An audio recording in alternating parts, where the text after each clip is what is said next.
Hello, habari na karibu katika channel yetu ya Polo Affect. Na leo tutaenda kuangalia jinsi ya kutengeneza dynamic website. Na nikisema dynamic website inamaanisha site ambazo zinatumia kanzi data kwa maana ya database.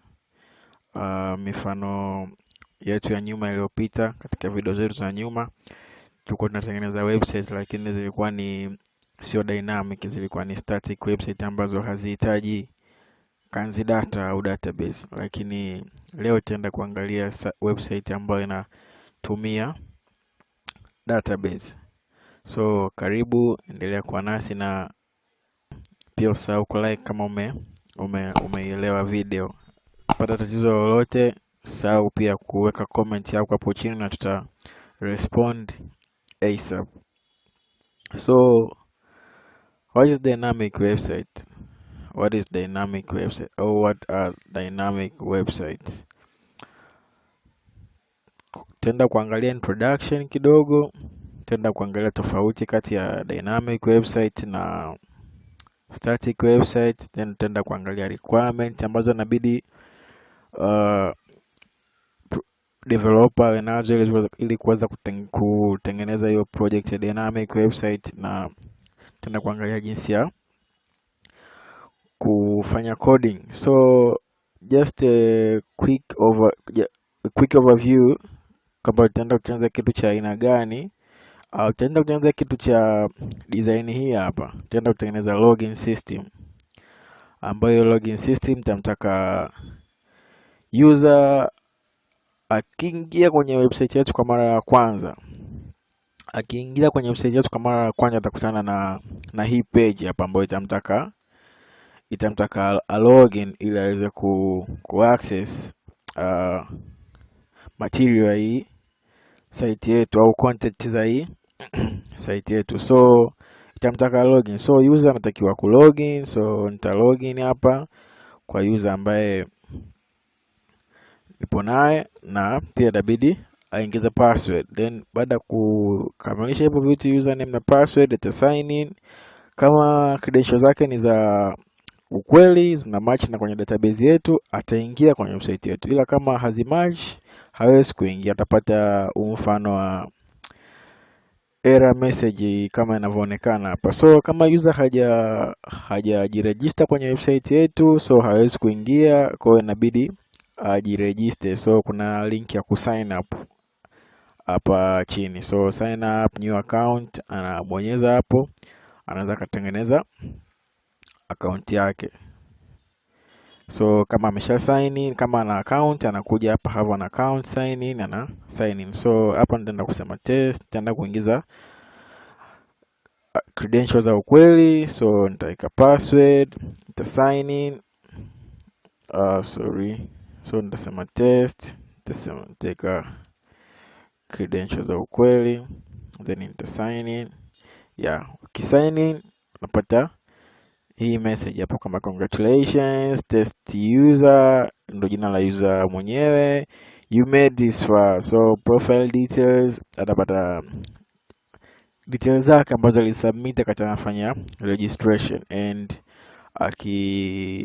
kama kuna issue nyingine tunaweza tukaziongezea baadhi ya links, lakini kwa sasa hivi nataka ionekane rahisi kihivi, very simple, ieleweke, kila mtu apate kufanyia mazoezi au kwenda kuitumia kwa matumizi yake atakayo pendelea. So pia akilog out anakuwa amelog out moja kwa moja, hawezi tena kurudi kwenye page ya kulogin kwamba session inakuwa terminated. So tena tuanze kitu kizuri cha design hiyo. So karibu na endelea kuwa nasi.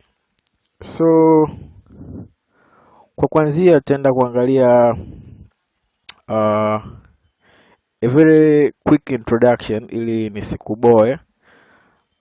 Dynamic website, tutaenda kuangalia introduction, advantages and disadvantages dynamic websites. Tutaenda kuangalia upande mzima wa coding. So introduction, what is a dynamic website? A dynamic website also refers to as a database driven site, kwamba badala ya kuziita dynamic website pia unaweza kuziita kwamba ni database driven site, kwamba site ambazo zinatumia database.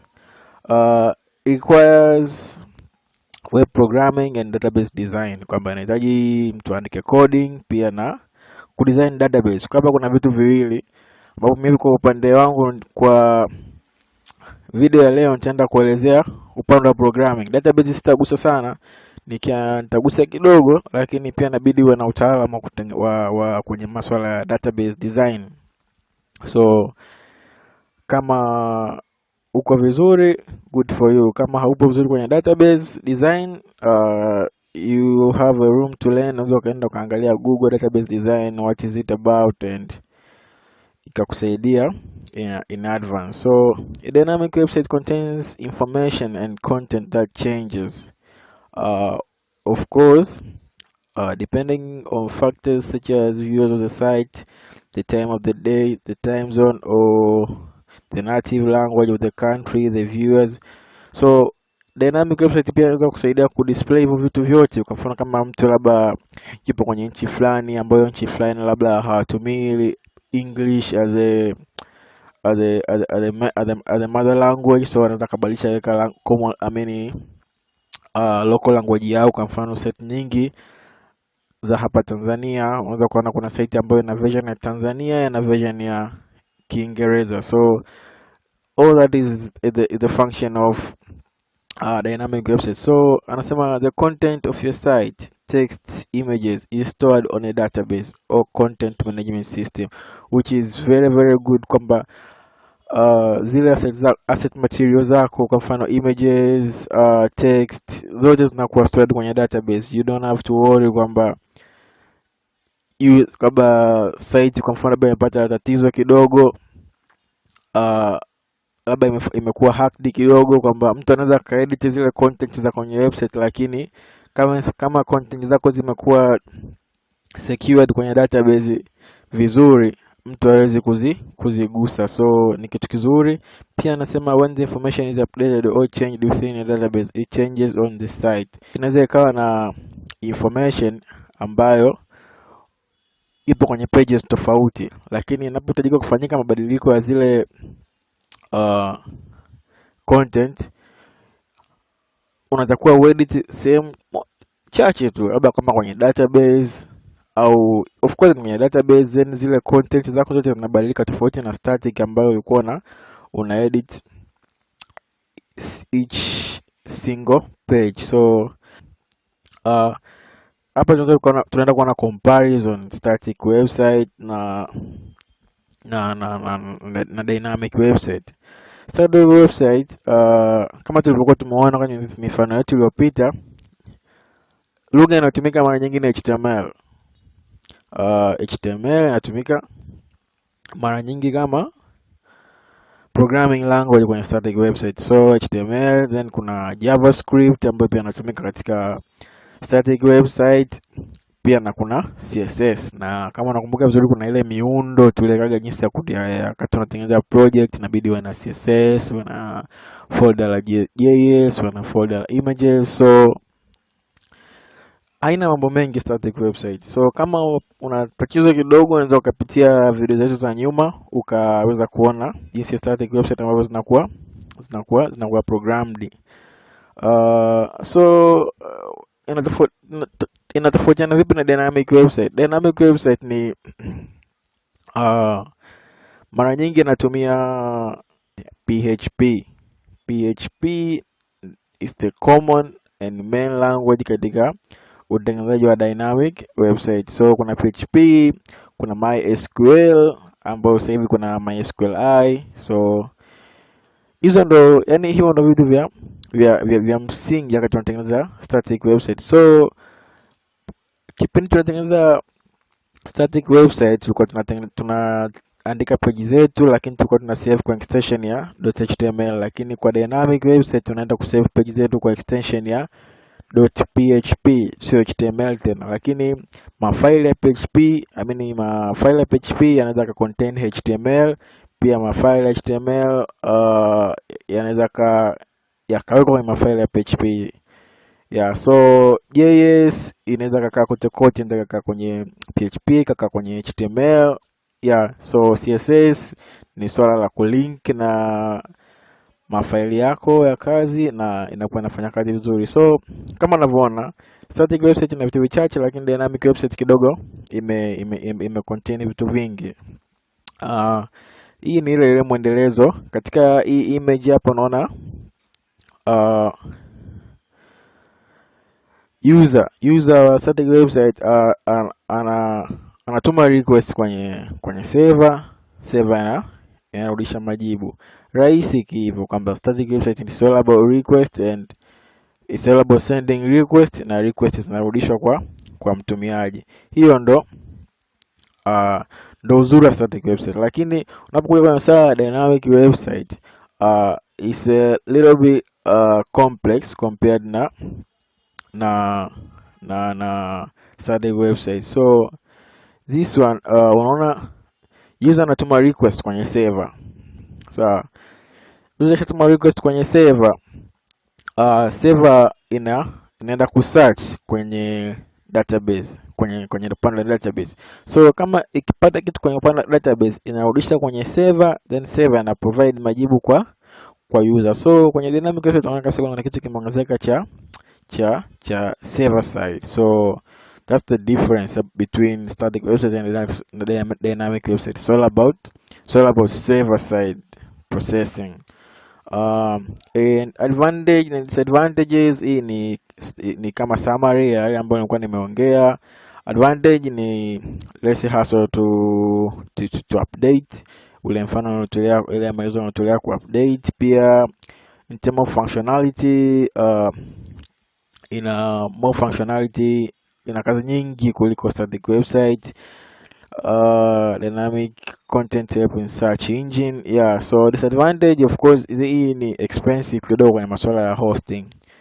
Tunajua kama ukiwa na website yako ni lazima uweze kuhost ili watumiaji waweze kuiona, iwe online ili watumiaji waweze kuiona. So this one is a bit expensive kwa sababu inahusisha masuala ya database, kuhifadhi images, text, if it's a music site or if it's the ni more expensive kwa sababu inahusisha masuala ya database. So relative slow performance in comparison with a static site. So kwa sababu ina process ya kwenda ku query information kwenye database, kwa hiyo lazima itakuwa inachukua muda kidogo wa ku retrieve hizo information. So having said that, tuende kwenye requirements kwamba inabidi uwe na kitu gani ili uweze kutengeneza hivi vitu. Cha kwanza kabisa unachotakiwa kuwa nacho ni lazima uwe na text editor. Of course text editor is very important. Kama unatumia Notepad++, kama unatumia Sublime, kama unatumia Dreamweaver, as long as inafanya kazi it's okay. So cha pili pia inabidi uwe na server, uwe na server ambayo ina run kwenye kompyuta yako. So kama matumizi ya kurun vitu kwenye local machine, server ambazo zinatumika mara nyingi kuna WampServer, kuna XAMPP. So utaangalia mwenyewe ipi inakufaa. So kwa server side mara nyingi mimi natumia WAMP. So utaenda kwenye hii project yetu, tutaenda kuangalia ni server side ya WAMP. So itakuwa ni WampServer. Pia kingine ni hivyo ndio vya muhimu, text editor na upande wa server side. So having said that, WampServer inapatikana kwenye website yao. Unaweza ukaenda kwenye website yao ambayo ni, of course unataka ku search google.com. Yep, so you can just type WampServer, free download. Yeah, so the first on the list ndo inakuwaga na uhakika zaidi.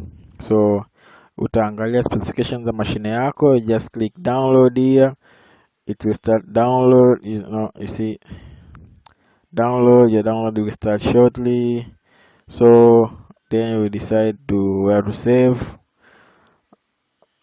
Wait for it. You see here starting download, but I'm not going to siwezi kwenda ku download kwa sababu ninayo tayari, so nitaenda ku cancel. So baada ya ku download, then nitaenda kufanya installation za kawaida kabisa. Nitaenda kuonesha hapa jinsi ya kufanya installation kwa haraka haraka. So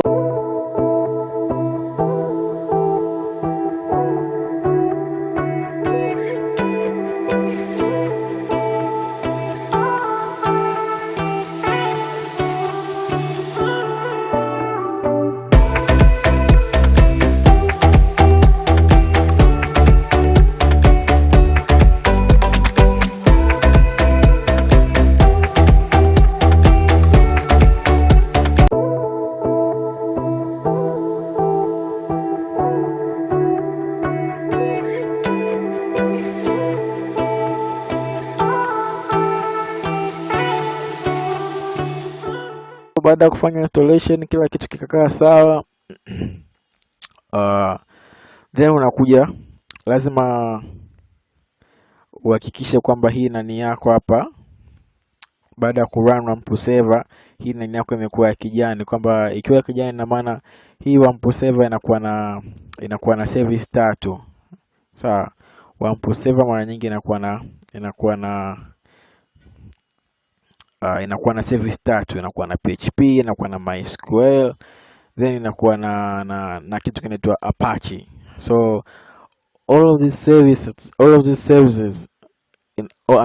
services inabidi zirun ili WampServer yako iweze kufanya kazi. So lazima iwe na rangi ya kijani ndio utaweza kufanya nayo kazi. So kama iko na rangi ya kijani, ina maana kila kitu kinafanya kazi.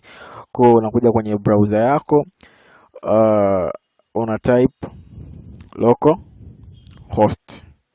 Unaona, una type localhost. Kama nani yako imefunguka hivi, localhost yako imefunguka hivi, jua upo sahihi mpaka kufikia sasa hivi. So then ikishafunguka hivi, kama una project yoyote ambayo umeisave, itakuwa displayed hapa kwenye your project. Kama una project yoyote ambayo umeisave, itakuwa displayed hapa kwenye your project. So mimi kwa sasa hivi nilikuwa na hii project ambayo nimeinania hapa, inaitwa login system, ndio maana unaona. So kuweza kuaccess hii login system, inabidi then nifungue tab nyingine, niandike localhost, then nakuja na copy hili jina la system yangu, la project yangu, nakuja naweka localhost / na paste ile project yangu, bonyeza enter, inafunguka kama hivi. Ukikosea spelling ya project yako, ukiandika chochote, itakwambia not found. So inabidi ukopi jina la project likiwa sahihi na kwa umakini. Okay, login system inafanya kazi kihivyo. So hata hapa kwenye hii unaweza uka run localhost kupitia hapo, just localhost unaifungua kihivyo, nategemea ile configure yenyewe ifungukie wapi. So having said that, tuende tukaona jinsi ya kufungua project kwenye under WAMP. So ili project yako iweze kuwa displayed hapa, ni lazima uende kwenye sehemu ambako wakati unafanya installation, sehemu ambayo ulikuwa umedefine kuhifadhi hilo project, hiyo folder la WAMP. So for this case, mara nyingi waga nakuwa ni C, unaenda kwenye WAMP. Ukija kwenye C utakuta kuna folder limeandikwa WAMP, au unaweza ikawa WAMP 64, nategemea na wakati unafanya installation uli rename vipi. So mimi niliweka WAMP. So unakuja kwenye WAMP, ndani ya WAMP utakutana kuna mafolder na mafile mengi, achana nayo, just go kwenye www, utakutana tena kuna mafile mengi, ila humu ndani ndo inabidi uweke project yako. So nitaenda kufundisha kuweka project nyingine, nitaenda kuita hii project kwamba login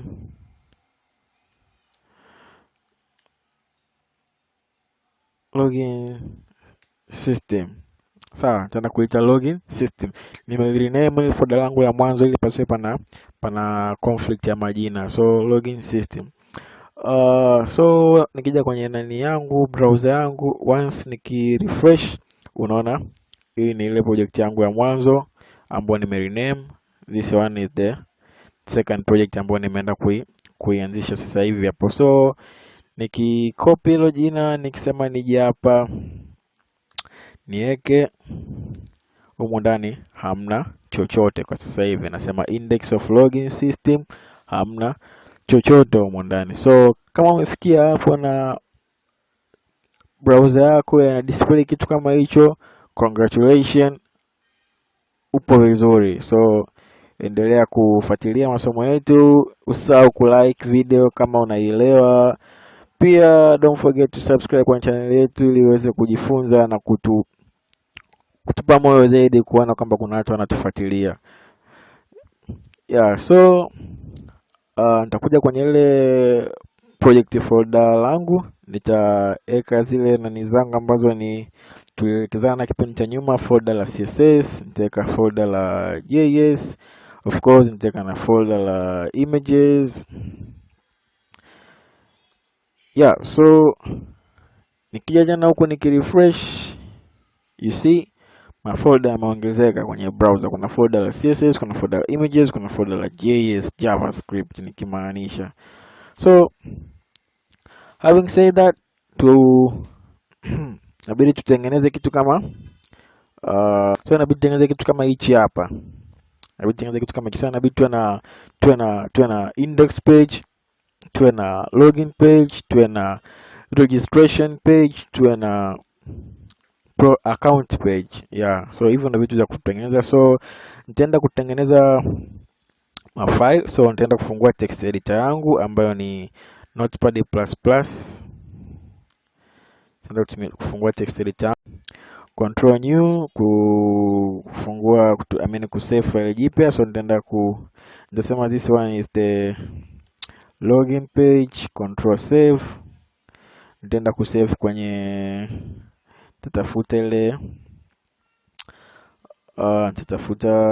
ile project folder langu. Okay, it's in WAMP, www login system. Yeah, so this one is going to be, nitaenda ku rename index.php.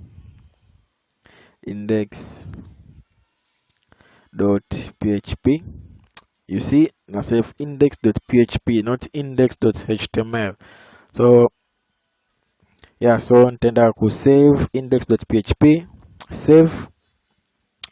Then nitaenda kutengeneza folder jingine, file jingine, nitaenda kulita login, control save.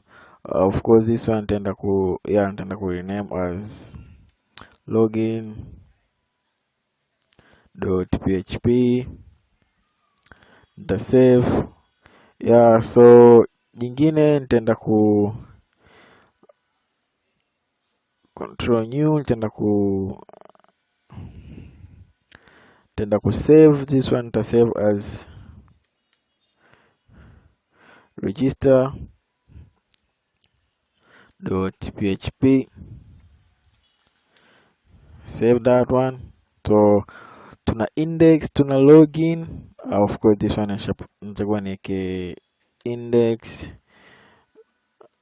Save that. Itakuwa iwe login, itakuwa iwe register. Of course save that one. And la mwisho, control new, inabidi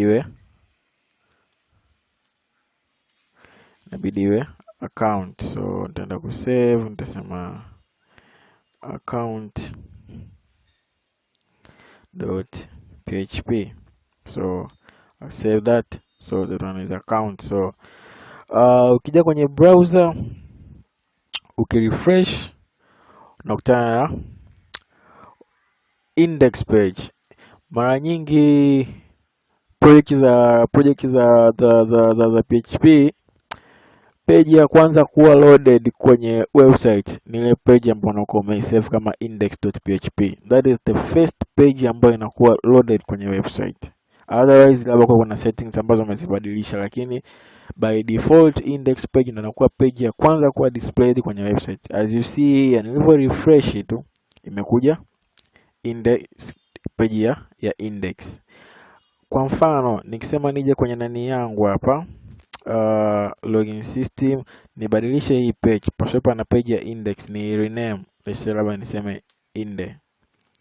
Sawa, nikija kwenye website hapa nikirefresh, you see hamna page ya index, ndio maana imerudi hivi.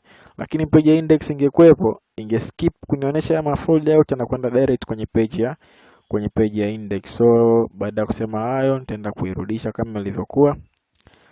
Nitaenda kusema index, and kama kawaida ukija hapo kirefresh itaonekana index. So kuna login system, index page, of course kuna login.php, lazima pia pana extension ya .php, login.php. So then pana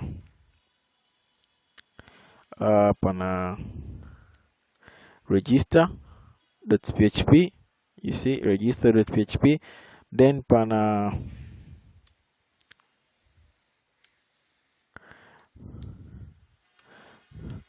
account.php. Yeah, sasa tutaenda kuanza kuzicustomize sasa, tuone inabidi ziweje. Sasa basi ukiangalia hii system yetu hapa jinsi ilivyo, ni kwamba haimruhusu user kuingia kwenye website mpaka awe ame login, au kama ana account au amefanya registration ame login, ndio anaweza kaingia kwenye page kwenye access page ya account. So sorry, account.php. See, hawezi kwenda kwenye page ya account mpaka awe ame login hapa. So syntax za PHP ni tofauti kidogo na syntax ya HTML. HTML tuliona ni kwamba unaweza ukaanza na HTML, ukaanza na HTML. Yeah, so mara nyingi nani za HTML zinakuaga na hii format hapa. Sawa, mara nyingi nani mafaili ya HTML anakuaga na hii format hapa. So this is the body. So nikitag head 1, of course here I should close head 1. So of course nani kwenye page ya login, so itakuwa iwe kwenye index ili iwe vizuri. So nitaenda kusave index hapa, nitaenda kurudisha login. So yeah, so kija kwenye nani index, you see this is the body. Hiyo ndo nani, hizo ndo tag za HTML. Lakini sasa ndani ya HTML tunaweza tukaweka mafaili ya PHP, tunaweza tukaweka kodi za PHP. You see, ndani ya faili za HTML tunaweka kodi za PHP.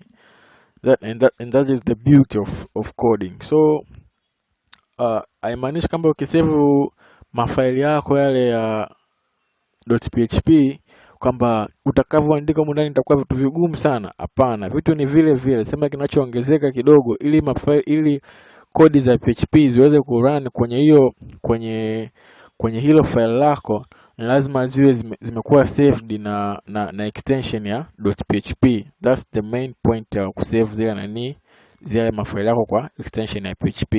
Lakini hata ukisave kwa extension ya PHP, mafaili yako HTML yanaweza yakaendelea kurun kama kawaida. So kwa mfano kama nataka ku display hii message here, this is the body kwa muundo wa PHP. So nitakuja hapa nitaandika kidogo syntax ya PHP, nitasema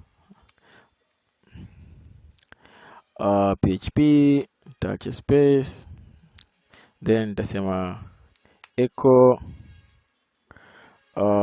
I just copy this, paste hapo. This is the body, this is the PHP body. Mimi ni tofautisha maandishi kidogo. So kisha save hivyo, ukija hapa ukirefresh, you see this is the PHP body. Hii ilikuwa ni ya kwanza, ilikuwa ni HTML. So you see this is the HTML body, this is the PHP body. So syntax za PHP ndo mara nyingi zinakuaga hivi, lazima uanze na angle bracket, question mark, PHP, then unakuja content yako mo ndani ya PHP, then unakuja unafunga ndani ya PHP. Rahisi hivyo. So kama unahitaji kujifunza zaidi PHP, unaweza ukapitia kwenye mitandao ukajifunza zaidi jinsi ya kodi za PHP zinavyofanya kazi. So baada ya kusema hayo, so turudi kwenye project yetu, jinsi tunavyoenda kuitengeneza sasa. Tengeneza au kudesign hizo pages. So cha kwanza kabisa nitaenda kudesign page ya kulogin. Nitaenda kudesign page ya kulogin, kwamba tuone page ya kulogin tunaenda kudesign vipi. Sasa sitaenda kuandika code from the scratch, just be copying na kupaste, kwa sababu tayari na source file zipo, na wewe pia unaweza ukapause video ukachukua muda wako kuangalia. Pia nimeweka link hapo chini ya kuweza kudownload hizi source files code, so ni rahisi hivyo. So just bear with me, nitakuwa naandika, of course nita explain each and every line na maana gani, so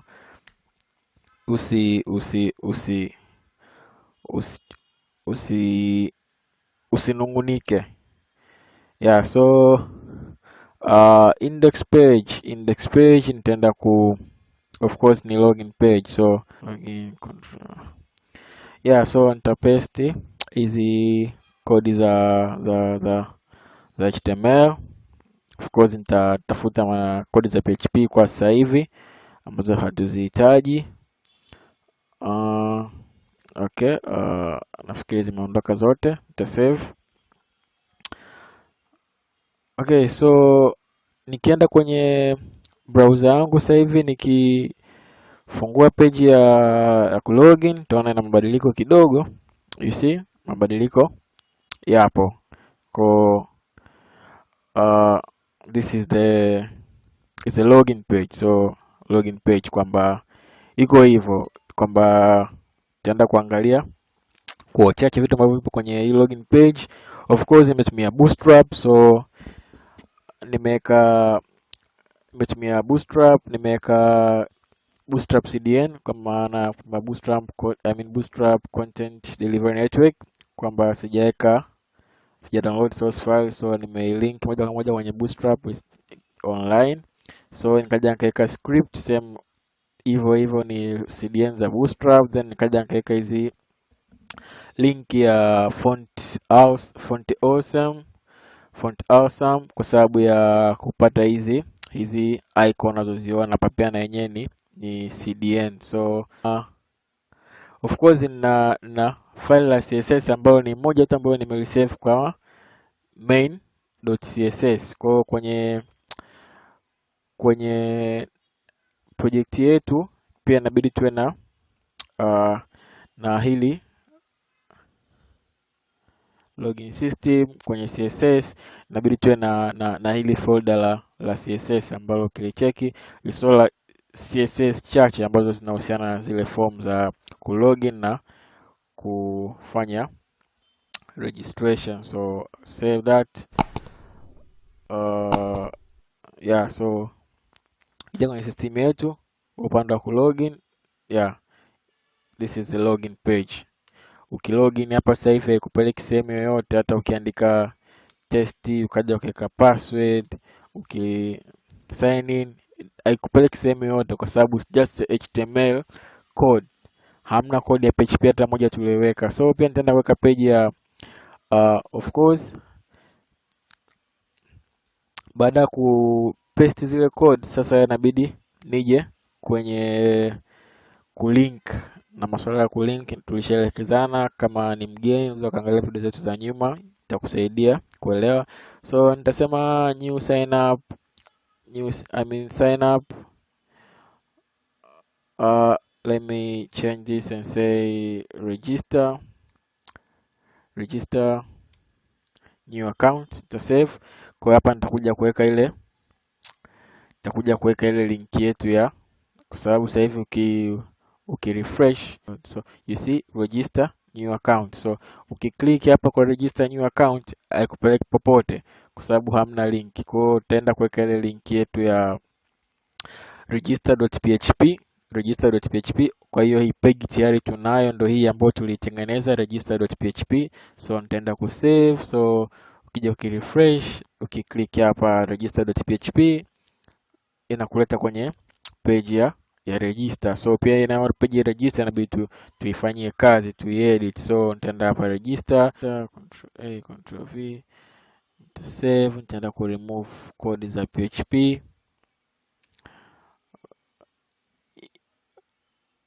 Yeah, of course.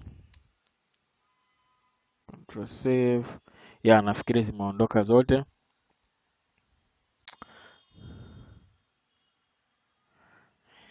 Yeah, so tukija kwenye nani yetu, refresh, you see a very nice view of register page. So have an account, sign in, inakurudisha kule kwenye login. So hapa tutaweka link. So nitakuja kwenye have an account, sign in, href. So I just put login.php. Kumbuka ni PHP, not login.html, login.php. So nita refresh. So have an account, sign in, yay, login.php, register new account, yay, register.php. So hapa tukijaribu kuzituma data zako ukajaribu kuregister, haiwezi kukupa data, haiwezi kupeleka popote kwa sababu bado hatujaconfigure kodi za PHP. So of course baada ya account, so mazingira ya login page, register page. So bado account page. So account page, I'll do the same, paste it to the account, and I'll remove PHP. I'm going to remove the PHP code. So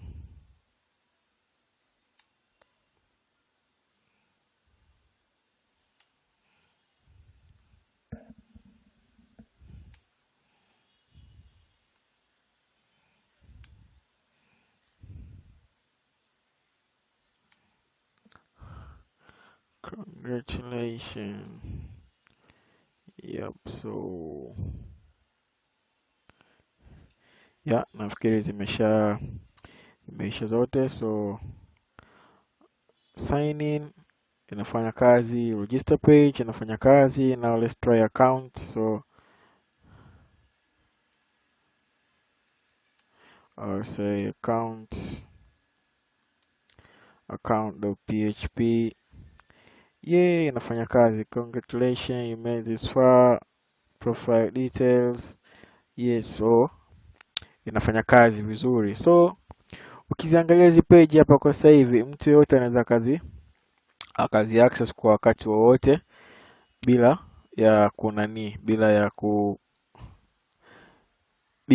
ya kuzuiliwa. Sawa. Sasa tutakachoenda kufanya, tunataka sasa mtu asiweze kuingia kwenye page ya ya account. Mtu asiweze kufika kwenye page ya account mpaka awe amelogin. Mtu asiweze kufika kwenye hii page mpaka awe amelogin. So tunakuja kwenye kodi zetu. Kija kwenye kodi zetu, upande wa kulogin hapa. Upande wa kulogin pana kitu kinaitwa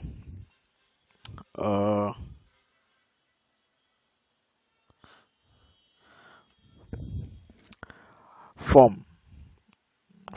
This is the login form. Na kama unakumbuka vizuri tulielekezana jinsi ya kuandika hii katika mfumo wa HTML. Sasa mara nyingi kwenye kwenye mafaili ya PHP hizi forms zinakuwa na attributes zake, ambayo ya kwanza kabisa inakuwa ni attribute ya method, ambayo method inaweza kawa post au inaweza kawa get. Lakini kwa sababu tunatuma data kwenye database, so it's a must kwa method kuwa post. Ukiweka get, ina maana zile details zako zote kuanzia username yako, password vitaenda kuwa displayed pale kwenye URL. So it's a must kuweka post ili iweze kutuma vitu kwenye database. So method mara nyingi inakuwa method sawa sawa na unaweka zile double quote, unaweka post. Let me extend kidogo. So method, post, and kuna kitu kingine kinaitwa action. So action pia inategemea na yeye data zako unazituma jitumaje. Kwa mfano kama mimi data zangu nazituma kupitia hii page. So action yangu mimi nitaenda kuacha blank. So cha muhimu kabisa kwenye attributes za form ni method na action. So kwa sasa hivi tutaenda kuangalia umuhimu kabisa, kwamba yenye umuhimu ni method kwa sababu ndio ambayo nimeitumia, nimeweka post. Kwa action unaweza kaacha blank, utakuja kuona huko kwenye mifano ya baadaye. So form, method sasa na post, action, blank, hizi class, form, sign in, hizi ni mifano ya hizi ni class za style. So baada ya kusema hayo, then nakuja kwenye input. So hii hapa ni heading ambayo welcome to our site, please sign in. So hii hapo ni header, welcome to our site, please sign in. Then zinakuja hizi input form ambayo kuna input type ya kwanza nimeweka ni email ID, nimeweka input email ID, sio ya lazima sana unless uko unatumia masuala ya JavaScript, so nitaenda kuifuta. So nitasema input type email, name. So this is very important, name. Lazima udefine name ya hiyo input yako. So kwa vile mimi hapa nataka huyu mtu login kwa kutumia email, so name ya hii input ya kwanza nitaenda kuweka email. Class hizi ni masuala ya CSS, form control ambayo nimeshakuwa defined kwenye Bootstrap.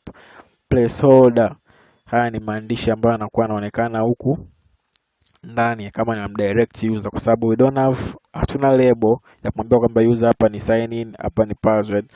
So maana tumeweka hizi placeholder kwamba user anakuwa rahisi kujua hapa natakuwa weke email, hapa inabidi aweke password. So kama nikisema labda nifute hapa niweke labda username. So of course username. So once you save that, ukija hapo ukirefresh, naona user anajua hapa nitakuwa niweke username. So anajua mwenyewe kwamba username yake ni ipi wakati anafanya registration. So kwa mimi hapa nitaenda kuacha email address. So autofocus, this is a Bootstrap function, CSS function. So ina maana kwamba hii page ikiload mara ya kwanza, you see that ule mwanga unawaka nyuma ile field ya email address. So ndio anasema ni autofocus, kama user inabidi inavuta attention ya user kwamba this is the first field ambayo itakuwa ni ijaze. Yeah, so that's it. So then kwenye input type ya password, kwa sababu ni password lazima tuweke input type password ili mtakuwa na type huko ndani visiweze kuonekana na type, kwa sababu tukisema tuweke text, once you refresh hizi nani zako zote zitakuwa zinaonekana, so haitakuwa na maana. So ndio maana kuna input type ya password. So you save that, you refresh.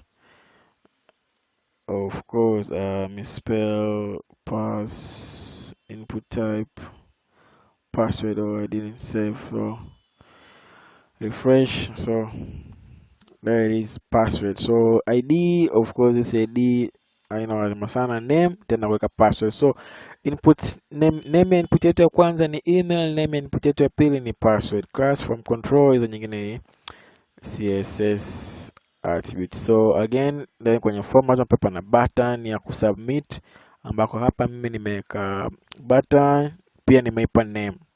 Name is very important kwenye dynamic forms, like kwenye hizi forms za dynamic website, kwa sababu hizo ndo zinazo bind, hizo zina bind zile user input na kwenda kufanya comparison na data ambazo zipo kwenye database. So it's very important to define majina yako kwenye hizi form za ambazo unakuwa umezitengeneza. So nitasema name, hapa nitaipa login. So type submit again. Hizo ni maswala attributes the form. So I'll say sign in, or I can say login. Mimi tunataka hapo, kwa mfano hapa ni sign in, so nikirefresh napata login. Yeah, so I'm just going to leave it as a sign in, and ukirefresh unapata hiyo. Sasa basi ukisign in hapo hamna chochote ambacho kinafanyika. Ila kabla tujaendelea tuangalie upande wa database, maana tumekuwa tumesikia database. Ila database hiyo inaenda kuwekwa wapi?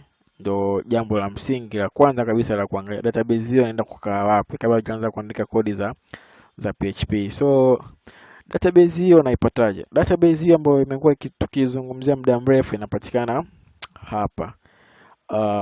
Pale ukifungua nani yako ya localhost, ukifungua ile page yako ya localhost, mara ya kwanza tulikuwa tuna copy project zetu, tunaenda tunaweka / hapo.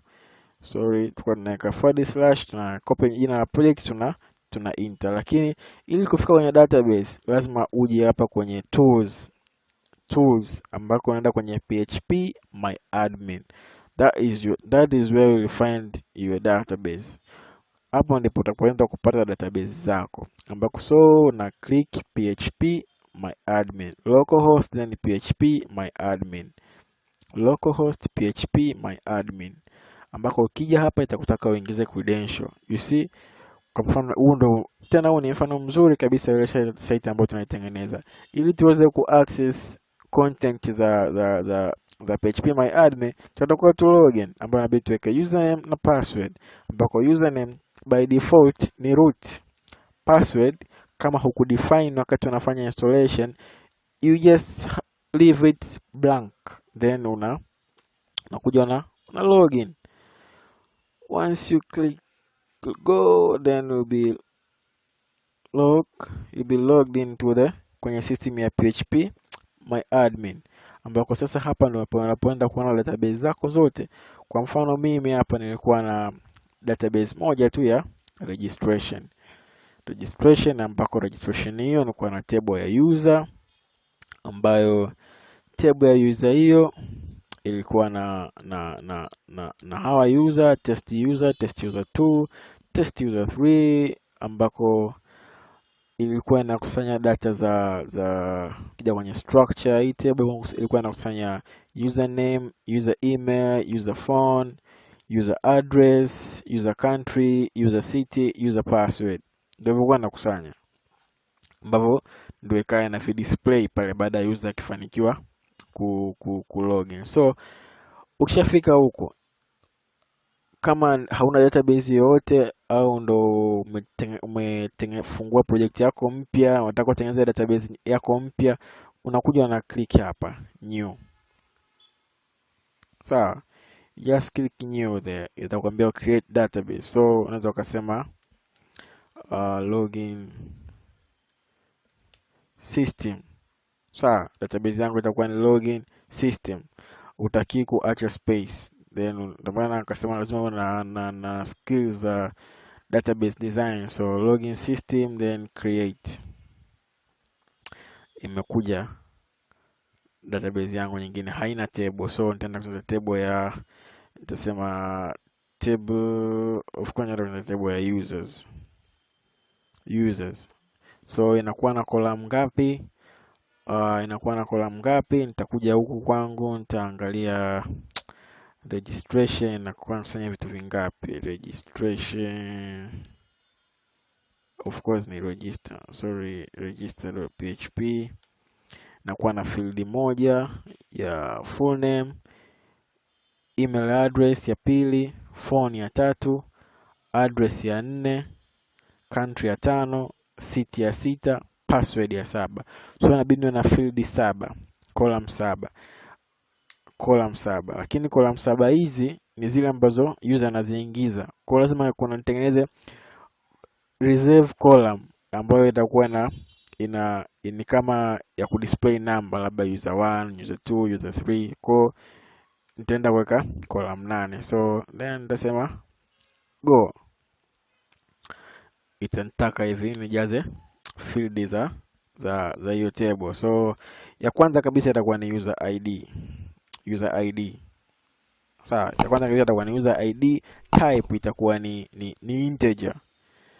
So kama type ni integer, hamna haja ya kuweka length ya hiyo integer. Then kwenye index nataka iwe ni primary key, ambayo primary key kama una knowledge ya database design nafikiri utakuwa unanielewa kwamba itaki kufanana na ID, itaki kufanana na user mwingine yote. It's a unique. So pia itakuwa ni auto increment, itakuwa inajiongeza. Kwa mfano kama user wa kwanza akijiregister atapata ID labda ya 1. User wa pili akija kujiregister hawezi kupata ID ya 1, atapata ID ya 2. User wa tatu hivyo atapata ID ya 3. User wa 100 atapata ID ya 100. So haziwezi kujirudia hata iweje. Then nitakuja nitaweka okay, user of course nasema username, sawa, au tuseme user full name. Then nitakuja nitasema user email, sawa. Of course user full name inakuwa iwe varchar, ambapo ni nitaenda kudefine length. Pia user email inabidi iwe varchar, so nitaenda kuweka 200 nikiamini kwamba hamna majina ambayo yana characters 200. So pia nitaenda kuweka 200. Yeah, so nikiamini hamna email ambayo itakuwa inazidi characters 200. So then nitaenda kuweka phone, ambapo phone itakuwa ni integers. For the sake of this the project nitaenda kuweka integers. Pia unaweza kudefine kama unataka kuzidefine. So again of course nitaenda kuweka character phone address. Nitaenda kuweka address ambayo itakuwa ni varchar, ambayo varchar nitaenda kuweka 200 na yenyewe.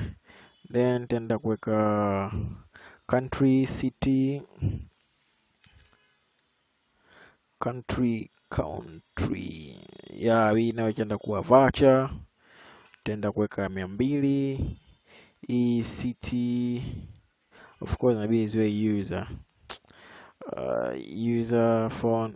It's just ni wewe mwenyewe utapenda vipi ku rename, ila mimi napenda nianze na jina la table then ikifuatiwa na hiyo attribute yake, ndo inakuwa vizuri hata wakati wa kuandika code huwezi kuchanganya. So user city, then here nitasema user password. So user city is going to be varchar, na yenyewe pia itakuwa 200. User password also is going to be varchar 200. Okay, so baada ya kuseti hivyo vitu hiyo wengine unaachana navyo kwa sababu hatuhitaji kuvitumia kwenye hii project yetu. So nitaenda kusave. I'll just save there. Baada ya kusave, you see imenipa table mpya kwenye database yangu ya login system. So login system ukienda kwenye database ya users, ukienda kwenye users pana hizi ambazo tumeziweka hapa. Sawa, kwa sasa hivi hamna data zozote ambazo zipo. Sasa huyu user akisha login, tunatarajia kwamba akiclick register data zake zije ziingie huku tuzikute. Sawa. Na akiwa ana login tunatarajia kwamba hizi credentials ambazo tunaziingiza hapa zifanane na vitu ambavyo vitakuwepo huku. Sawa. Sasa basi tuna linki vipi hii project yetu na upande wa server. Tuna linki vipi hizo mambo? Lazima pawe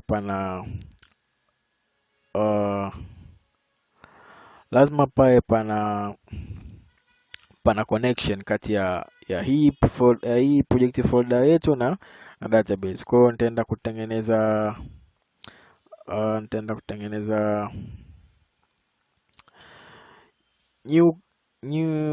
new file ambayo nitaenda kusave. Nitasema this is the connection, control save, login system. So nitaenda kusema connect.php, nitasave, tarudi hapa. So kuna code za PHP inabidi niziandike humo ndani ambazo nitaenda kuanza na PHP. Of course I need to nitafunga PHP, then nitaenda kusema define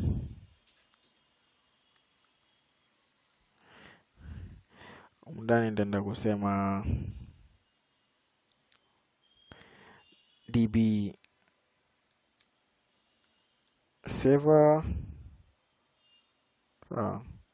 DB server ni sawa sawa na localhost. Of course inabidi iwe small letter localhost. Sawa. Ya kwanza kabisa nimeanza kudefine server yetu ambayo ni localhost. Sawa. Cha kwanza kabisa nimeanza kudefine server yetu ambayo ni localhost. Then cha pili kitakuja tutaenda kudefine username ambayo pia inakuwa ni of course ni db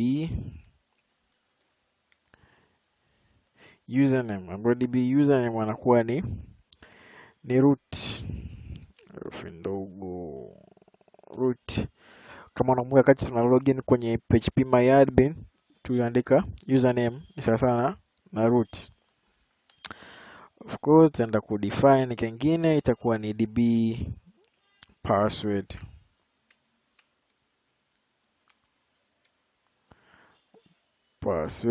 Ambako sisi tutaacha blank, ila once ukishai upload kwenye ukishai host inabidi pale pana password hapo, hii isiwe rahisi kuwa attacked na hackers. So kwa mfano huu utaenda kuacha blank, then utaenda kutengeneza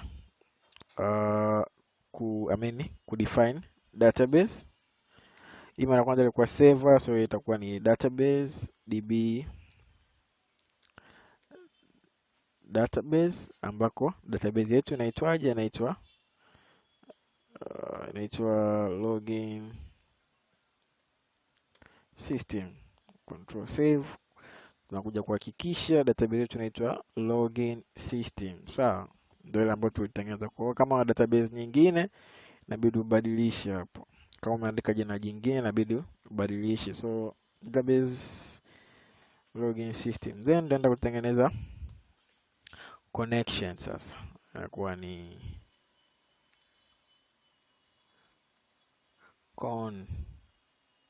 sawa sawa na mysqli dash connect mysqli dash connect. Sawa. uh, so it's going to be db server, hii variable ambayo tuliweka hapo db server, ambayo ni of course itakuwa na db username, db server, db username, db password, and db database.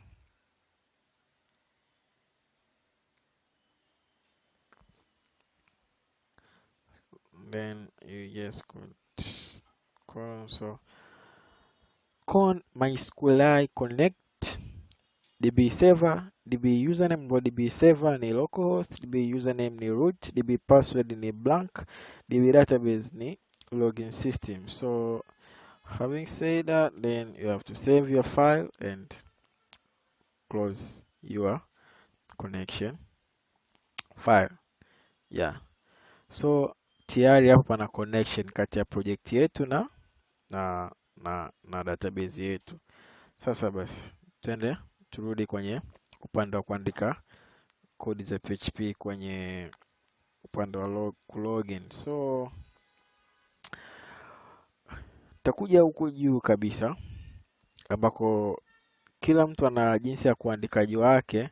Wengine wao na define kwenye page nyingine, then wanakuwa wanakuja wanazi define hapa kwenye action, ila mimi nitazidefine kwa hapa juu kabisa ya kodi zangu, juu kabisa ya nani za HTML. So nitakuja kusema if kwanza nitaanza na kufungua PHP, then nitafunga. So nitakuja nitasema if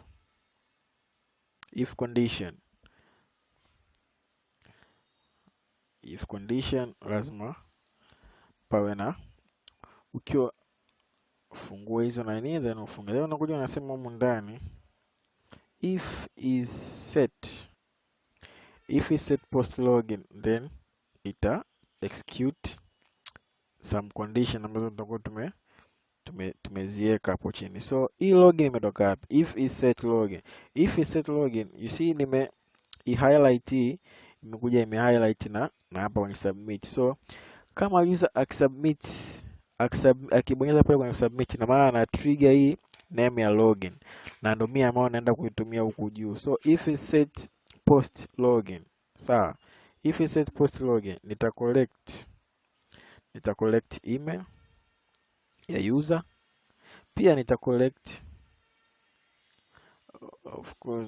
email ya user, pia nitaenda collect password ya user. So if we set post login, nitaenda collect email ambayo kwenye name pia nime define email.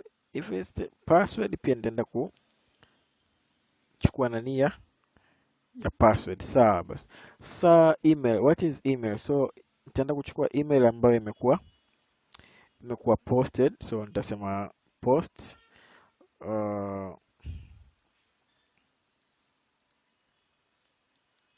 email, then nitaenda kuchukua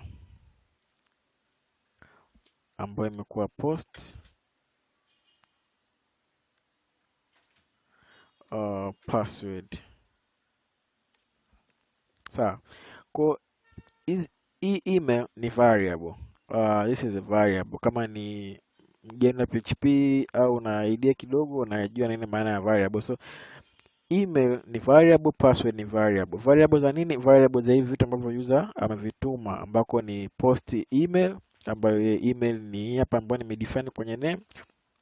Post password, ambayo password ni hapa ambayo nimedefine kwenye name ya katika input ya password. So if is post login, tenda collect email, tenda collect password.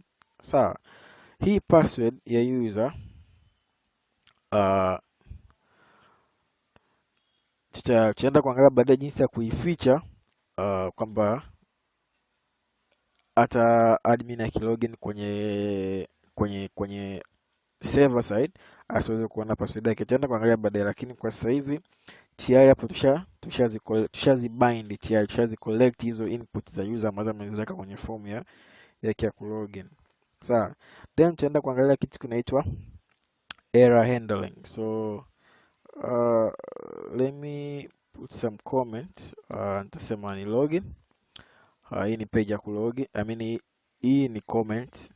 Comments za PHP ndio zinakuwa hivyo. So single line comment. So I'll just say login, and hapa chini nitaenda kuweka error handling kwamba what if kama user ana submit hajajaza chochote kwenye email wala hajajaza chochote kwenye field ya password. Kama user humu ndani hajajaza chochote, hapa hajajaza chochote, anajaribu ku sign in, apate kitu gani? So ndio maana nasema error handling. So nitasema if another if statement. Hii ya mwanzo niliifunga, sijaifungua, nakuja kufunga huku chini. So hapa ni if nyingine. So if tunafungua bracket, tunafunga, tunaweka condition. So if password, if not email, if not variable ya email, if not variable ya password. Kama hii nikiweka exclamation mark ikifuatiwa na variable, ina maana ni kwamba exclamation inamaanisha kwamba not, kwamba kama hiyo field ya email is empty na field ya password is empty. So if not email, if or password, then atakuwa apate message ya error. So just add this and say another variable, and I'll say error, put some very nice style here. So it's going to be div. Again, you can see this is HTML code inside PHP code. So I'm just going to say div class is equal to alert, of course, alert, danger, and yeah, I'm supposed to put this div class alert danger, and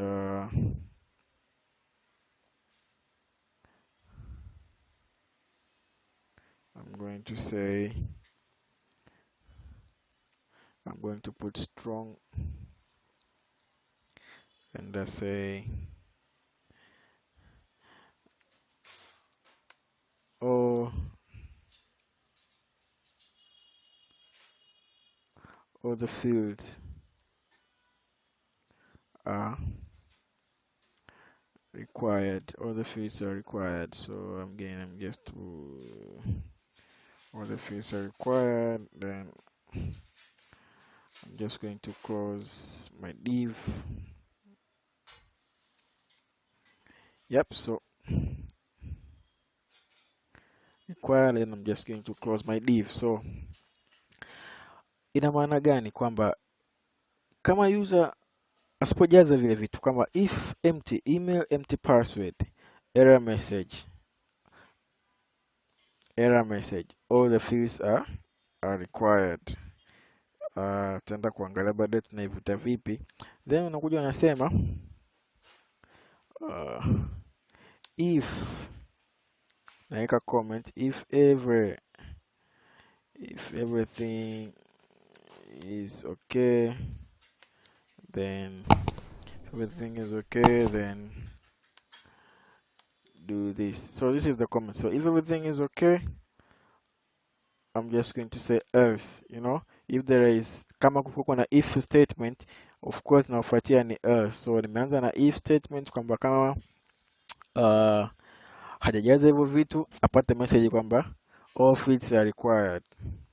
Sawa, kama kila kitu kikiwa sawa amejaza, then tunaenda tuna run condition nyingine.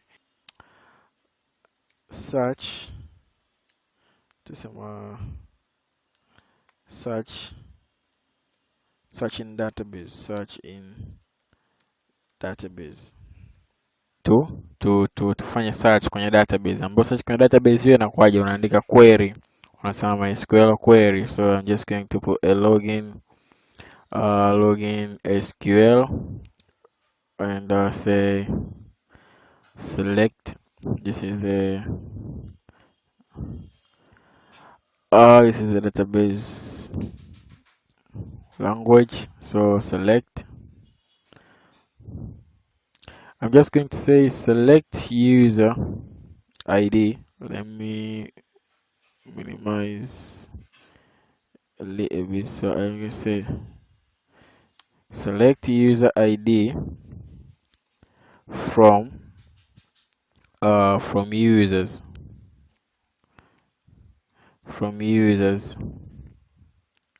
where user email ni sawasawa na hii email ambayo nimeipitisha pale. Sawa, ni sawasawa na ile email ambayo nimeipitisha pale juu kwenye zile variable. So say user email ni sawasawa na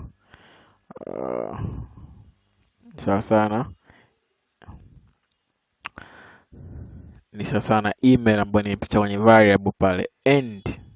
Sawa, this is very important. End, sio end, kwamba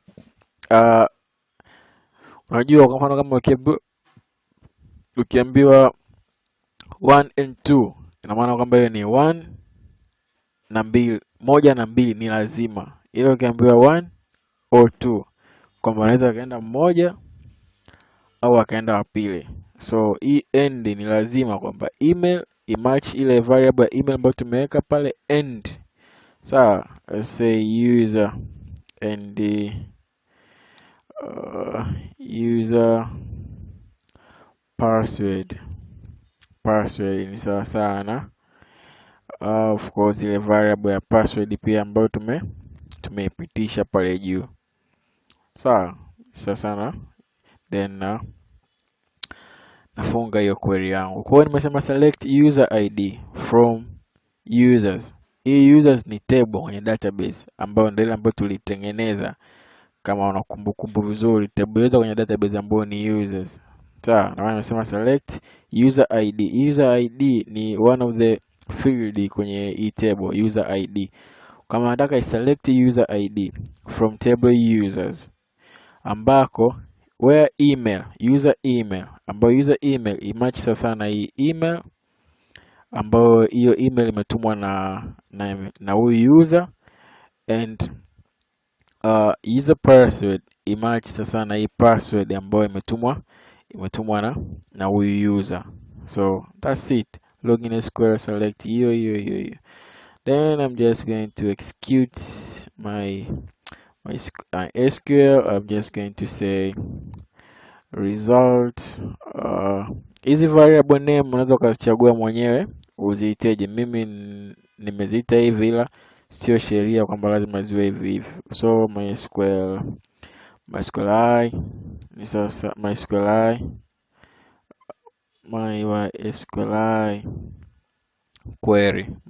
query ni sasa na of course no sasa ni sasa bracket con, then just do this login SQL. So result tazana MySQL query ambayo hii ni syntax ya MySQL ambayo ni function ya MySQL ambayo ina query. Sasa inaenda kusearch, inaenda kugenerate this search kwenye database yetu ambayo ni MySQL. Then kuja tuweka variable ya con. Hii variable ya con ndio ile variable ambayo tulitengeneza wakati tunafanya connection. You see here con ni sawa sana na MySQL connect db, so ndio tunayoitumia hapa con then tuna link na hii tuna associate na hii query yetu login SQL. So results sasa na MySQL icon comma login SQL, then from there I just want to generate the check, so I'm just going to say login check. Sawa, login check itaenda kuangalia tuna rekodi ngapi kwenye database yetu ya hichi kitu ambacho tumeenda kuquery hapa. So we expect it to be one, kwa sababu email I mean user ID hasitaki kufanana wala email hasitaki kufanana, so we expect it to be to get only one record. So anasema if, then nakuja nasema if, anaweka nani, anakuja kusema if condition kwamba if this variable here, if login check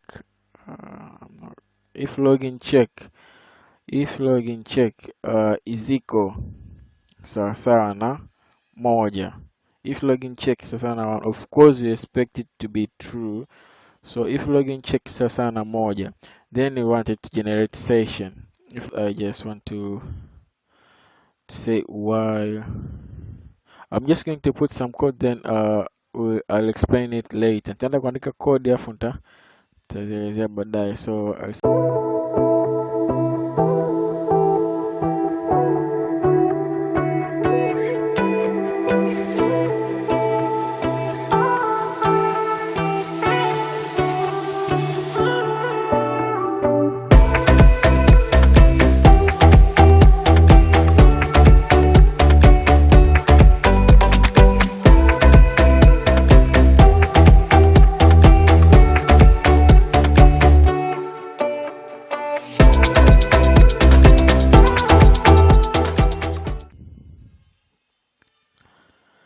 okay, so nimeandika kodi nyingi hapa. Je, nielezee zilikuwa zina maana gani?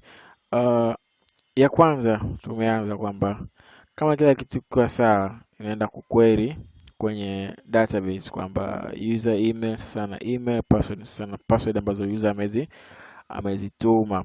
So result sasa hiyo MySQL query con plus this SQL. So login check inaenda kuangalia how many users will be allowed to log in at that moment. So we expect it to be one kwa sababu email ni unique.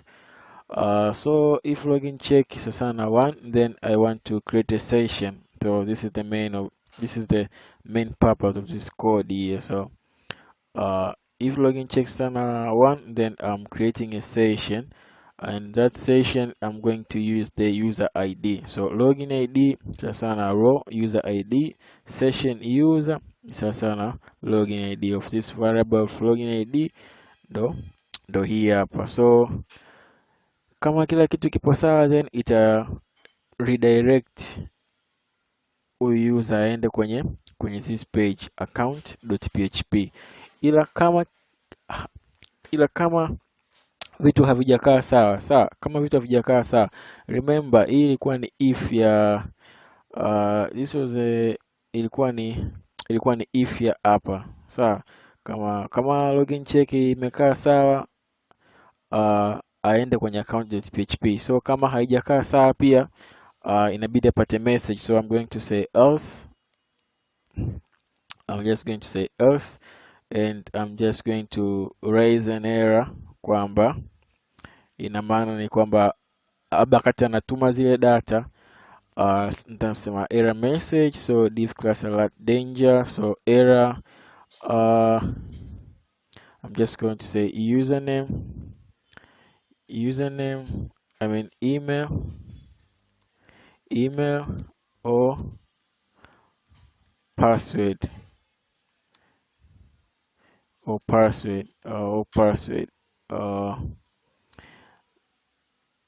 email or password invalid. So error, okay, so invalid email or password. So kama user hajafikia hivi vigezo vya kwenye else hapa. I mean, kama hizo hajafikia vigezo kwenye vya hii if hapa, kwamba if login check sasa na moja, kama user hayupo kwenye hii condition hapa, then tunaamini kwamba user alijaza details za uongo, ndio maana anatakiwa apate hii message ya kwamba error invalid address. So kama kila kitu kipo sawa, then I'm just going to define the variables ambazo nimeenda kuzitumia, ambayo hii else sasa ya mwisho inaenda kufunga ile if ya mwanzo kabisa. Hii else ya mwisho inaenda kufunga hii if ya mwanzo kabisa. You can see here tulianza na if statement, if inakuja kufungwa na else yake huku chini. Ukiangalia hii if ya hapa imefungwa na hii if ya hapa imekuja kufungwa na hii else ya hapa. Ndani ya hii else ya hapa pana hii if ya hapa ambayo imekuja kufungwa na hii else ya hapa. So if condition itakuwa iende sambamba na else statement. So else, I'm just going to write my variables down here, ambayo itakuwa ni ya kwanza kabisa, itakuwa ni hizi variable ambazo nilizidefine hapa, itakuwa ni email, itakuwa ni password, itakuwa ni ya kwanza kabisa, itakuwa ni email ambayo nitasema ni sawa sana hiyo hapo. Ni ya pili itakuwa ni password ambayo nitasema ni sawa sana na define empty variable, kwa sababu nisipofanya hivyo itakuja kuniletea error baadaye. Then nakuja na define na error message ambayo ni hiyo hapo, ni sawa sana of course, yeah. So na save hapo, then unaenda kwenye site yako. So unajaribu kuangalia kama utapata error message yote. So this is the login.php. I'm trying to load that page, napata hii error, phrase error, syntax, password, login line 6, line of 6, okay. Login page line of 6, yeah, I didn't put the semicolon here, also here. So I'm going to save that and refresh again. Refresh again. Of course, line ya 13 nimesahau kuweka that if line ya 13, yeah, of course nimesahau pia kuweka hii kitu, semicolon. I'm going to save that, then I'm going to refresh again. Yeah, now it's imekaa poa. So I'm trying to log in with the different username. I'm trying to see if it's going to work. You see, define variable con. Okay, define variable con. MySQLi query na 19. Hizo zote ni error message. So ukiona hivi ndo unajua kwamba kuna sehemu palikuwa pana shida, so unaweza ku troubleshoot. So hapa nasema undefined variable con login php line ya 19. So I'm going naenda kwenye line ya 19, page ya login.php line ya 19, result MySQL con. So this con, of course, yes, we didn't include this file kwenye hii page yetu. So lazima pepa tuli include ili file la connect kwenye hii page yetu. Kame include function. So nitaenda kusema include. So nitaenda kusema include, then nitaenda kusema include, nitaenda kusema connect, include connect.php. Yeah, so hapa nitakuwa nimeli-include ile file langu la PHP, so ambalo lina hizo nani za MySQLi, that means na connection yangu ya database. So tukija hapa tukirefresh, continue, of course, I forgot to add the so double quote, also semicolon. So Yep, so you try put some random email, password, you log in. Hizo ni za uongo, lakini notice hatujapata message yoyote hapa. So kwa sababu hizi error message tulizidefine huku juu, lakini bado hatujazivuta huku chini. So nataka error message zangu ziwe displayed hapa, nataka ziwe displayed hapa chini. So nitaenda kuweka line ya PHP, then nitaenda kufunga, then nitaenda kusema echo then nitaenda double quote, then nitaenda kusema echo error message. Sawa, echo error message. So hii error message ambayo itaenda kuvutwa hapa, ni kwa ile error yoyote ambayo tutakuwa umepass conditions za huku juu ambazo tutakuwa tumeziweka. So ngoja tuangalie hapo. Ngoja tuangalie kwa mfano, tusipoweka kitu chochote. Sawa, tusipoweka kitu chochote, tusipojaza email, tusipojaza password, tukisema tu login, of course say I need to put a $sign as a variable. So tusipoweka chochote, refresh, you see error message, all the fields are required. So condition ambayo imepass hapa ni hii ya huku juu, kwamba error message all conditions are required. Of course I have to close this strong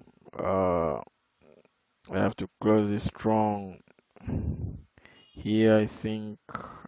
Yeah, so all the conditions are required. Error, all the fields are required. So condition ambayo imepita ni ya huku juu. Hii ya huku chini haijaguswa kwa sababu bado query haikufika huku chini.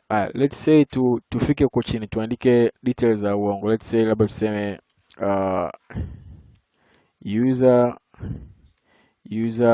at blah blah blah dot hiyo password sign in. You see, anakwambia invalid email or password. You see, kwa hiyo condition huku chini ndio imekuja kuwa executed pale sasa. So also I need to put this here.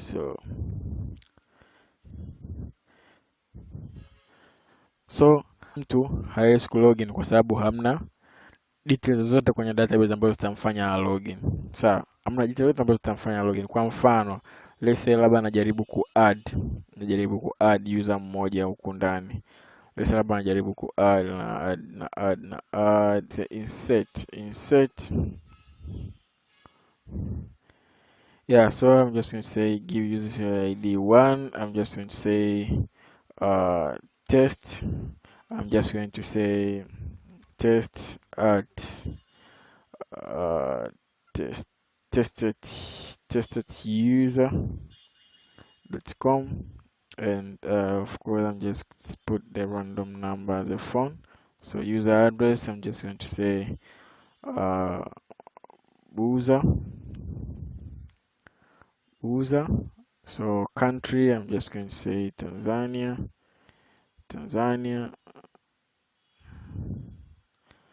Of course, city, I'm just going to say Dar es Salaam. User password, I'm just going to say test. Then I'm just going to say go. Of course, now nikienda kwenye browser, you see we have the details now. User ID, user full name test, user email test, user. So nikijaribu kulogin hapa sasa hivi na hizo nani ambazo nimeziweka hapo, nitasema ni testuser.com. Of course password ni test. Nimelogin. Sawa, nimelogin nzuri kabisa. Sasa haitakiwi kuwa hivi kwa sababu sio kila mtu atakuwa anakuja kwenye database huko na muadi. Nabii sasa akijiregister mwenyewe ndo data ziingie kule. Kwa hiyo sasa tutaenda kuangalia jinsi ya kutengeneza page ya kuregister. So kuja kuregister pia ni rahisi sana, kama tulivyo nani zile record za majina ya ni kwenye form ya kulogin. Pia same applies ya kwenye action, na acha blank. Method inaenda kuweka post. Of course kwenye input na input ya full name, ambako kwenye name nimeweka full name, full_name. Pia na input ya email, ambako kwenye name nimeweka email. Pia na input ya input type text, ambao kwenye nataka nichukue phone. Input type text, ambayo nitakuwa nichukue address. Input type text, ambayo nitakuwa nichukue country. Of course nina select, ambayo na select select form field, ambayo input type nimeweka ni select of course. Then name atakuwa nichukue city, ambako kuna hizi option hapa, city 1, city 2. Then kuna input type password, ambako natakuwa nichukue password. Sawa, kwa hiyo hivi vyote ni rahisi, unaifanya kama ulivyofanya kwenye hii form yetu. So nitaenda kucopy, nitakuwa na copy na kupaste. Sawa, nitakuwa na copy na kupaste. So I'll just copy all of this and itokoe muda. Paste it here. Oh, sorry, I forgot to PHP block.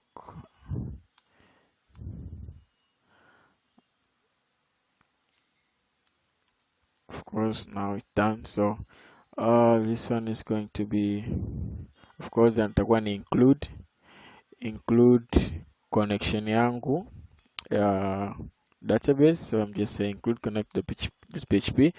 Then I'm just going to say register. So if we set post login, so do we have login here? No. Submit. So if we set post button ya kuregister, name yake ni register. So if it's post register, so if it's post register, if is set post register, so nitaenda kuchukua full name. Nitaenda kuchukua full name, ambako ni sawasawa na full name ambayo user anakuwa ameituma. Nitaenda kuchukua email, ambayo ni sawasawa na email. Nitaenda kuchukua phone, ambayo ni sawasawa na phone user anakuwa ametuma. Also nitaenda kuchukua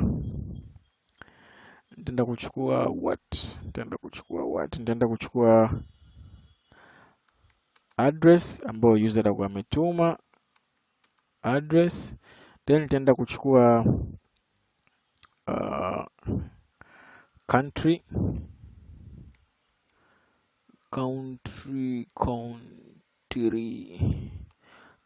ambayo user atakuwa ametuma. Then nitaenda kuchukua city. So I'm just going to say city, ambayo user atakuwa ametuma. So password sasa then nitaenda kuchukua na password ambayo user atakuwa ametuma. So hivi vitu vyote ambavyo nimeviweka hapa nimedefine kwenye names zangu za katika input. So zote nimezidefine. So again naenda kusema error handling again. So if it's not a full name, so hapa zitaongezeka kidogo. So if it's not a full name or email, sawa, zitaongezeka kidogo hapa. So if it's not a full name, if it's not a full name or a phone, sawa, okay, or a address, okay, or a country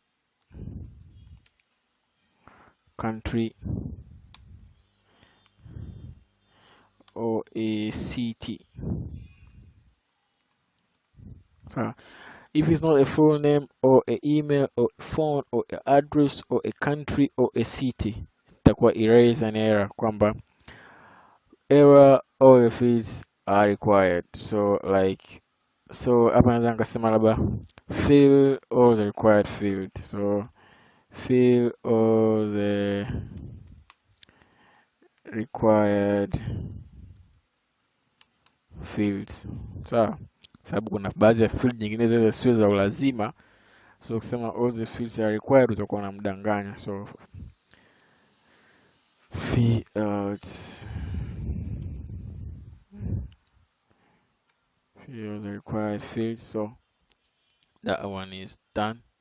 And so if everything is okay, again, if everything is okay, kama kila kitu kipo sawa, if everything is okay, so error handling is there.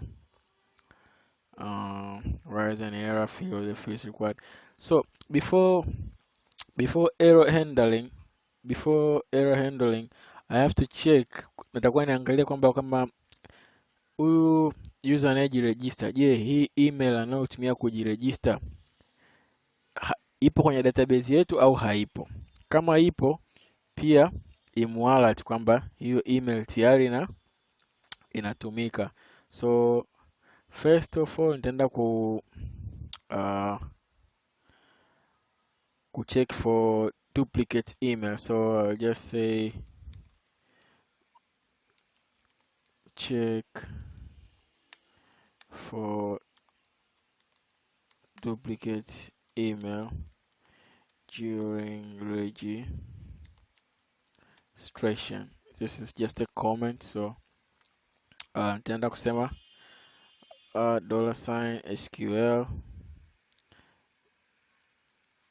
email checker sawa sana. So nitaenda kusema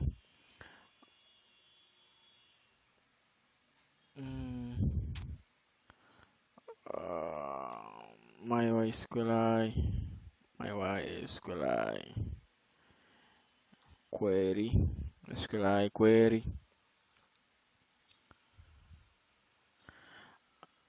ambako nitaenda kuweka, then nitaenda kuweka $ ya con, ambako humu ndani sasa nitaenda kusema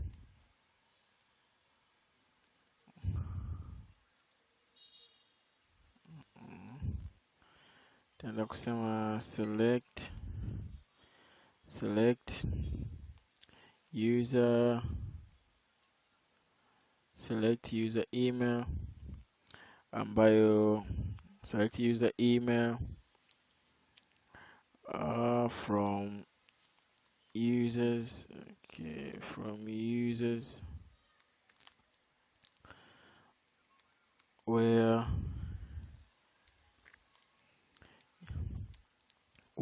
select user email from users where user email ni sawa sana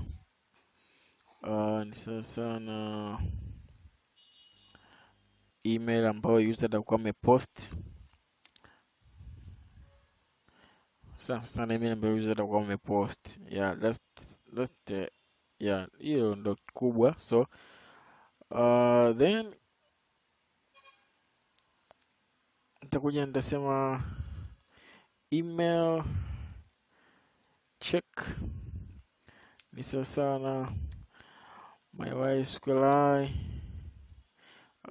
num rows, then nitakuja nitacheck hapo kama inazidi record moja. So SQL of course is this query here. So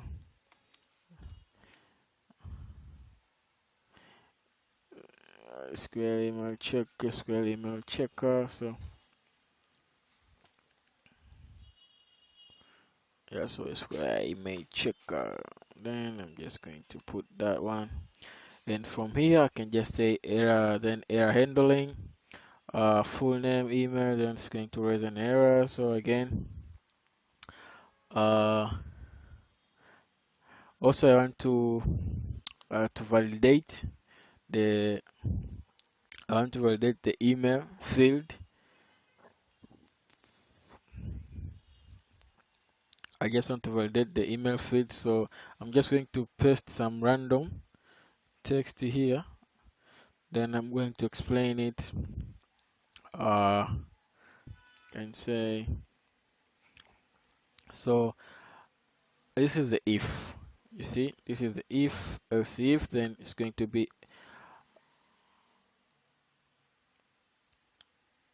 to check if the email ambayo ameweka user ina characters sahihi, kwa sababu tunajua kwamba email inabidi contain numbers, letters, iwe na at sign, iwe mwisho wa siku na dot. So hizo ndo validations za email. Then else if email check ambayo tulinani hapa juu, kama email check ikiwa sana, ikiwa ni greater than 0, then erase an error kwamba the email address is already in use inside our system. So ndo maana nikasema tuangalie tunaziweka vipi. So then baada ya hapo kama kila kitu kikiwa sawa, then tunakuja if everything is okay, tunakuja kwenye hii else yetu. Sasa hapa hii else yetu pia nitaenda kucopy some codes ambazo tutasaidia kufanya mambo kwa haraka zaidi. So nitaenda kucopy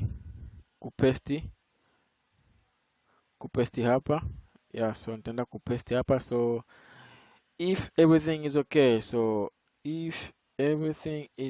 so I'm just going to do like this. So if everything is okay, nitaenda kutengeneza register SQL kwamba MySQL query con insert, this is a insert SQL. So insert into users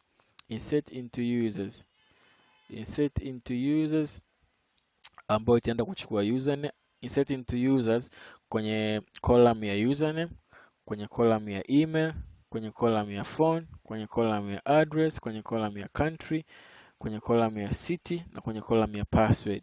So values ambazo sasa hizo values ndo hizi ambazo tumezinani huko juu, tumeshazivalidate kila kitu tunauliza huko juu. Sasa tunakuja tunaziingiza kwamba value lazima hizi nani ziende zikiwa zinafanana.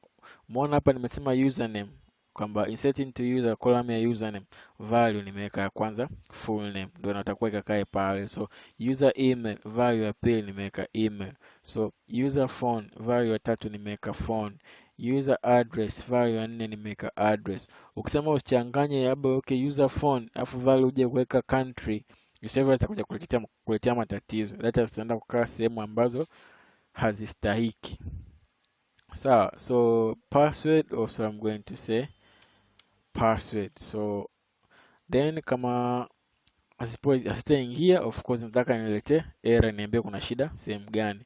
So baada ya hapo nitasema header location, kama data zote zimeenda, then nita direct user aende kwenye login.php ili aweze kulogin.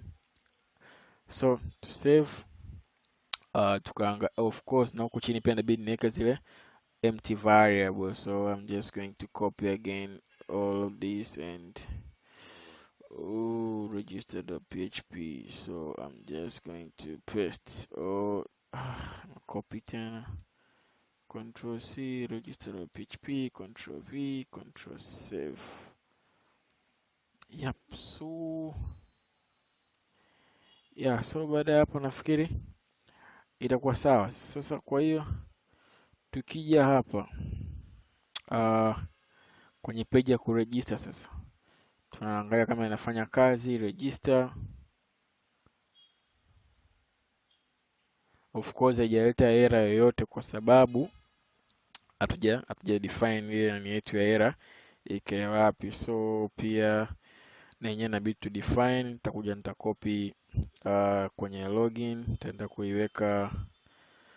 kuweka hapo save. So again if I try to submit, you see fill all the required fields so that it raises an error finally. So tukijaribu kuregister, let's say tunasema tunasema tunasema username, let's say tuseme user 2. Sawa, tunasema tukosee, labda tuseme, of course, labda tuseme user at 2. Sawa, tuseme phone, labda phone ni sawa sana hiyo hapo. Address, labda tuseme address ni sawa sana Tabata. Sawa, country tuseme Tanzania, city tuseme city 2, password tuseme hiyo hapo register. You see, invalid character for email. Of course imeenda ku raise character imeenda ku raise error ya email kwamba haija match. Kumbuka tuliweka user.test atukumalizia.com, so ime raise hii error kwamba invalid character for email. So email inabidi iwe kwenye mfumo huu hapa. So again, if let's say I try to write email ambayo ina exist tayari, ambayo labda ni hiyo test@user. Kumbuka tulishaweka test@user.com, tuangalie kama itatuletea error. So Tabata, of course, country I'm just going to say Tanzania, city 1, password I'm just going to say that one, password test. So umeona something was wrong again. So email test@user Tabata Tanzania, password I'm just going to say test. Of course everything is okay. You see the email already in use, so please use another. So hizo ndo validation ambazo zinamsaidia, zinasaidia hata system yako inakuwa more secured kama hackers walikuwa wanajaribu kuattack kwenye site yako. So kingine cha kuangalia kama ume notice, tukijaza hizi data hapa, then tukija kwenye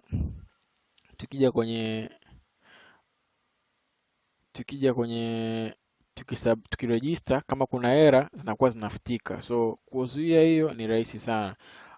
Unakuja tu kwenye hizi nani zako, una raise, unasema value ni sawa sawa na sawa, kwa utasema PHP utasema sasa na echo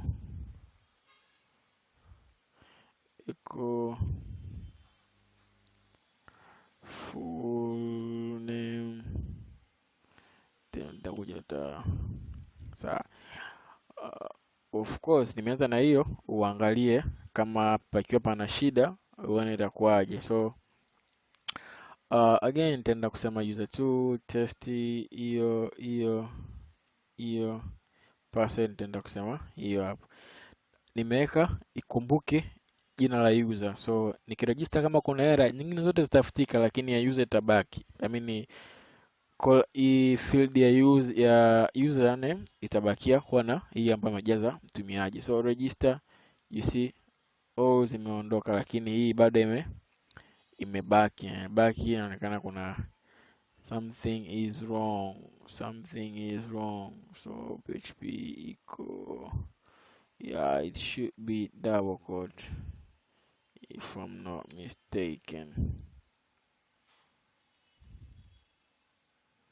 Of course, let's try that. So user2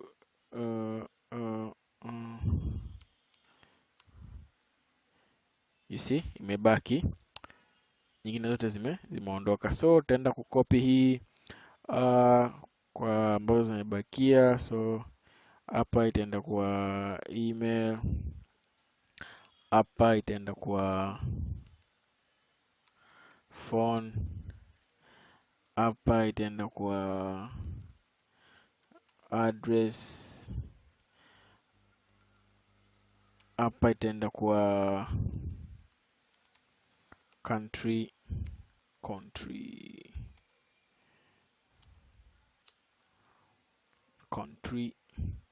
So again hapa itaenda kwa password. No need to remember password, sorry. Sasa password inabidi aingize mara kwa mara ili aweze kuikumbuka. So yeah, only that. So right now if I'm going to refresh the page, you see I'm going to get all the datas and I try to register. The error inaonekana, lakini bado data zangu zinaonekana, ananiambia kwamba badilisha email. So I'm just going to change the email and say user@2.com, and I'm going to select the C. If I try to register here again, it's going to name unknown column username in field list. Of course, username. Yeah, kuna error imekuja, unknown column username. Okay, so it's supposed to be user, yes, user full name. User full name. So again, I'm going to go back once again. I'm going to say CT. I'm going to say tests. Yeah, so click register. Of course, user is already being registered. So again, if you're going to MySQL, to my database, I try to check login system, table user. You see user 2, full name user 2, ID number 2, email, phone, address, country, city, password. Password is there, test. So kitakachoenda ukifanya, utaenda kufanya kwamba user akijiregister apate message kwamba amekuwa successful registered, kwa sababu mpaka hapa tunaona message kama amekuwa registered successful. So kitakachoenda ukifanya, nitaenda kwenye login page, nitasema nitaenda kuput some conditions ambazo ni rahisi. So I'm just going to say if it's set register, equal class successful, please login. So I'm going to save that. Nikija sasa hivi nikijaribu kujiregister tena, refresh. So I'm just going to use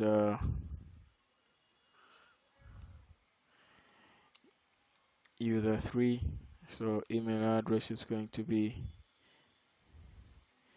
user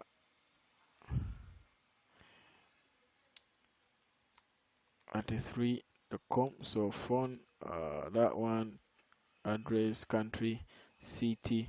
I'm just going to say test. So register. Wow, register successful, please log in. So if I'm trying to log in as user3.com with my password, yes, I'm logged in successful. So that's it. Yeah, so system yetu inafanya kazi vizuri. Sasa kichobakia ni kuweza